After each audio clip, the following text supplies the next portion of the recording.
Hello guys, welcome to my channel. আজকে আমরা কুল মাখা করে খেলাম।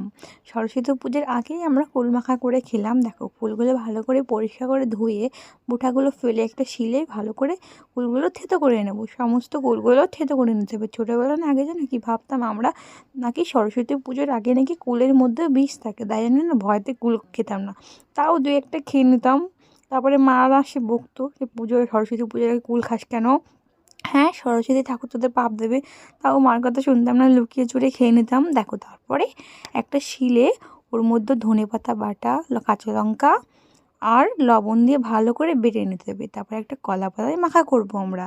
কলা পাতায় মাখা করলে না খুব ভালো লাগে খেতে। তারপর সব দিয়ে লবণ দিয়ে ধনেপাতা বাটা দিয়ে লঙ্কা বাটা দিয়ে সব একসঙ্গে মেখে নেবো একটা কলা পাতার উপর। দেখো কত সুন্দর লাগছে দেখে, তো আগে থেকে জিভে জল চলে এসছে। ভালো করে মেখে নিচ্ছে রোহিত, আমার ভাই। তারপরে ও খেয়ে বলল দারুণ হয়েছে। তারপরে আমিও একটু দেখলাম কেমন হয়েছে, কিন্তু না ভিতরে একটু কষ্টা কষ্টা ভাব আগেতে।